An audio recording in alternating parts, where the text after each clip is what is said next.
நாகப்பட்டினம் நகர் பகுதியில் அபிராமி அம்மன் கோவில் அருகே பிரச்சாரத்தின் போது இந்திய கம்யூனிஸ்ட் கட்சி மற்றும் நாம் தமிழர் கட்சியினரிடையே வாக்குவாதம் முற்றி தள்ளுமுள்ளு ஏற்பட்டது. இதுகுறித்த மேலும் தகவல்களை தருகிறார் செய்தியாளர் மூர்த்தி. வணக்கம் மூர்த்தி, இது குறித்த தகவல்களை சொல்லலாம். வணக்கம். நாகப்பட்டினம் நாடாளுமன்ற தொகுதியில் அனைத்து கட்சியினரும் தீவிர வாக்கு சேகரிப்பில் ஈடுபட்டு வருகின்றனர். இந்த நிலையில் நாம் தமிழர் கட்சியின் நாகப்பட்டினம் நாடாளுமன்ற தொகுதி வேட்பாளர் கார்த்திகாவை ஆதரித்து நாகப்பட்டினம் அபிராமி திருவாசலில் அக்கட்சியின் ஒருங்கிணைப்பாளர் சீமான் பிரச்சாரத்தில் ஈடுபட்டுக் கொண்டிருந்தார்.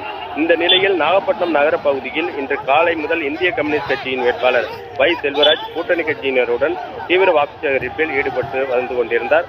இந்த நிலையில் அபிராமி திருவாசலில் நாம் தமிழர் கட்சியின் ஒருங்கிணைப்பாளர் சீமான் பரப்புரையில் ஈடுபட்டு கொண்டிருந்த போது இந்தியா கூட்டணி வேட்பாளர் வை செல்வராஜ் அவ்வழியாக பிரச்சாரம் மேற்கொண்டு வந்து கொண்டிருந்தார்.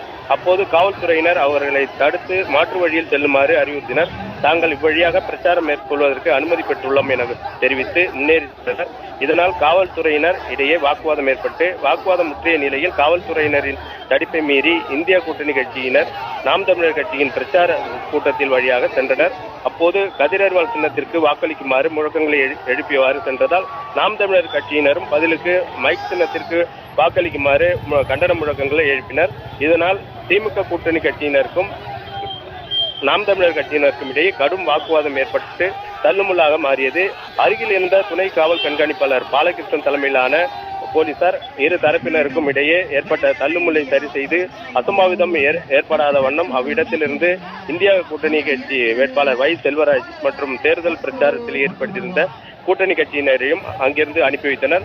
இதனால் அப்பகுதியில் பெரும் பரபரப்பு நிலவியது.